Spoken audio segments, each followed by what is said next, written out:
السلام علیکم ورحمۃ اللہ وبرکاتہ۔ نحمدہ و نصلی علی رسولہ الکریم، اما بعد، فاعوذ باللہ من الشیطان الرجیم، بسم اللہ الرحمن الرحیم۔ رب اشرح لی صدری ویسر لی امری واحلل عقدۃ من لسانی یفقہوا قولی واجعل لی وزیرا من اہلی رب یسر ولا تعسر وتمم بالخیر وبک نستعین، آمین۔ اللہ تعالیٰ کا خوبصورت نام السلام، اس کے بارے میں آج ہم بات کریں گے۔ السلام سراسر سلامتی۔ اللہ سبحانہ تعالیٰ خود اپنی ذات میں، اپنی افعال میں، اپنی صفات میں سلامت ہیں، ہر عیب، ہر نقص سے، ہر اس چیز سے جو اس کے فضل اور کمال کے منافی ہے۔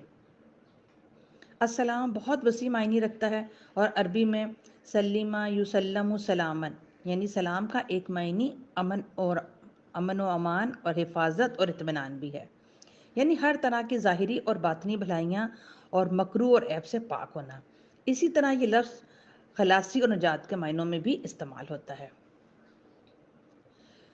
تو اسی طرح اللہ تعالیٰ دوسروں کو بھی سلامتی دینے والا ہے، خود بھی سلامت ہے۔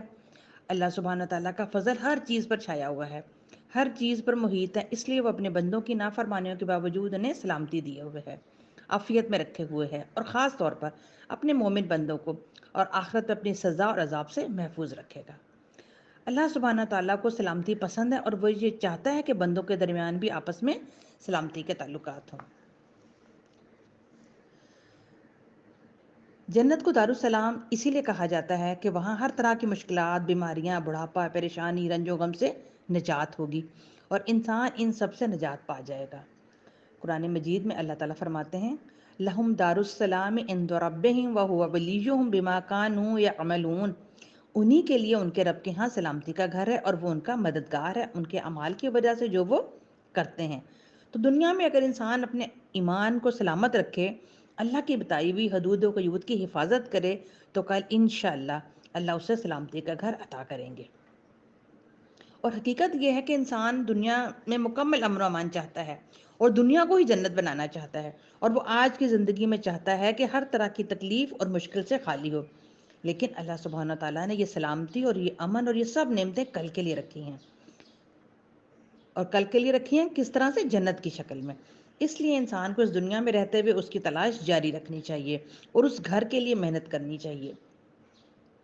سلامتی کا ایک معنی خالص تحفہ بھی ہے، یعنی ایسا تحفہ جو باطن کی برائی اور نیت کی خباثت سے پاک اور خالص ہو۔ قرآن مجید میں اللہ تعالیٰ فرماتے ہیں، فَإِذَا دَخَلْتُمْ بُيُوتًا فَسَلِّمُوا عَلَىٰ أَنفُسِكُمْ تَحِيَّةً مِّنْ عِندِ اللَّهِ مُبَارَكَةً طَيِّبَةً، بس جب گھروں میں داخل ہوا کرو تو اپنے لوگوں کو سلام کیا کرو، جو دعائے خیر ہے اللہ کی طرف سے مقرر فرمائی ہوئی اور بڑی ہی بابرکت اور پاکیزہ ہے۔ یعنی یہ اللہ تعالیٰ کی طرف سے مبارک اور پاکیزہ تحفہ ہے، تمہارا اپنے گھر والوں کو سلام کرنا، کیونکہ مبارکتن بابرکت ہے، یہ ہر قسم کے نقص سے سلامتی ہے، اور حصول ہے، رحمت، برکت، نمو ہے، اور اضافے پر مشتمل ہے۔ اور طیباتن پاکیزہ ہے، کیونکہ ان کا شمار ان کلمات طیبہ میں سے ہوتا ہے جو اللہ تعالیٰ کو بہت محبوب ہیں، جن میں اس شخص کے لیے دلی مسرت، محبت اور مودت ہے جسے سلام کیا جاتا ہے۔ ثابت بن عبید کہتے ہیں کہ میں ایک مجلس میں آیا جس میں حضرت عبداللہ بن عمر تھے۔ انہوں نے کہا، جب تم سلام کرو تو سناؤ، یعنی اونچی آواز میں سلام کیا کرو، کیونکہ وہ اللہ تعالیٰ کی طرف سے طیب اور مبارک دعا ہے۔ تو سلام کرنا برکت اور سلامتی کی دعا دینا ہے، اور اس چیز کو مسلمانوں کے درمیان رائج کر کے دراصل مسلمانوں کو بہت ہی خوبصورت تحفہ دیا گیا ہے، تو جو وہ ہر وقت ایک دوسرے کو دے سکتے ہیں۔ جیسا کہ ہم جانتے ہیں، تحفے کا تبادلہ آپس میں محبت بڑھاتا ہے، لیکن یہ ممکن نہیں ہے کہ انسان ہر وقت مادی شکل میں ایک دوسرے کو تحفہ دے سکے۔ اللہ سبحانہ تعالیٰ نے ہم سب پر کس قدر مہربانی کی کہ ایک ایسا کلمہ سکھا دیا جس سے خود اللہ تعالیٰ نے تحفہ اور برکت کہا ہے۔ اگر ہم اسے ایک دوسرے کے ساتھ ایکسچینج کرتے رہیں تو اس سے ہمارا کچھ بھی خرچ نہیں ہوتا۔ ہم خوشی کے ساتھ دوسرے کو سلام کریں، جواب میں سلامتی کی دعا ملے، تو یقیناً ایسے لوگوں کے اندر رحمتیں اور برکتیں نازل ہوں گی، ان کے اندر سے دشمنی اور حسد اور شیطان کی ڈالی ہوئی نجاست دور ہوگی۔ اللہ سبحانہ تعالیٰ کی طرف سے یہ خوبصورت اور پاکیزہ تحفہ آدم علیہ السلام کو ملا تھا، جو ان کی ساری اولاد کے لیے تھا۔ کچھ نے اسے اختیار کر لیا اور کچھ نے اسے ترک کر دیا۔ حدیث مبارکہ میں نبی پاک صلی اللہ علیہ وسلم نے فرمایا کہ اللہ نے جب آدم علیہ السلام کو پیدا کیا اور ان سے فرمایا کہ جاؤ اور فرشتوں کو سلام کرو اور جو کچھ وہ تمہیں کہیں اسے غور سے سنو، وہ تمہارا اور تمہاری اولاد کا سلام ہوگا۔ آدم علیہ السلام فرشتوں کے پاس گئے اور کہا السلام علیکم۔ فرشتوں نے جواب میں کہا السلام علیکہ رحمت اللہ۔ انہوں نے رحمت اللہ کا اضافہ کر لیا۔ تو جب کوئی تمہیں سلام کرے تو اسے واپس لوٹاؤ، یعنی جب کوئی تمہیں سلام کرے تو جواباً اسے دعا دو اسی طرح یا اس سے بہتر، ورنہ اتنا تو کہو جتنا اس نے تمہیں کہا ہے۔ تو اس لیے جو لوگ آپس میں سلام کو رواج دیتے ہیں ان میں آپس میں بہت محبت ہوتی ہے، ان پر اللہ تعالیٰ کی طرف سے سلامتی اترتی ہے۔ اللہ سبحانہ تعالیٰ کا یہ نام حدیث میں بھی آیا ہے، جس میں نبی پاک صلی اللہ علیہ وسلم نے واضح طور پر بتایا کہ یہ اللہ تعالیٰ کا نام ہے۔ حضرت عبداللہ بن مسعود رضی اللہ تعالیٰ عنہ کہتے ہیں جب ہم نبی پاک صلی اللہ علیہ وسلم کے پیچھے نماز پڑھا کرتے تھے تو ہم کہتے تھے سلام و جبرائیل پر، سلام و میکائیل پر، سلام و فلاں پر، سلام و اللہ تعالیٰ پر۔ پھر ایک روز نبی پاک صلی اللہ علیہ وسلم ہماری طرف متوجہ ہوئے اور فرمایا اللہ تعالیٰ تو خود سلام ہے اور ہر طرح کی سلامتی خود اسی کی ذات سے آتی ہے، وہ نہ صرف سلامتی ہے بلکہ سلامتی دینے والا بھی ہے۔ نبی صلی اللہ علیہ وسلم ہر نماز کے بعد 3 بار استغفار کرتے، استغفر اللہ استغفر اللہ استغفر اللہ، اور اس کے بعد وہ یہ دعا پڑھا کرتے تھے اللہم انت السلام و منک السلام تبارکتا یا ذی الجلال والاکرام، کہ اے اللہ تو اسلام ہے اور تجھ سے ہی سلامتی ہے، اے بزرگی اور بخشش والے تو برتر ہے، بہت برکت والا ہے، تو ہر کمی اور ہر نقص سے پاک ہے۔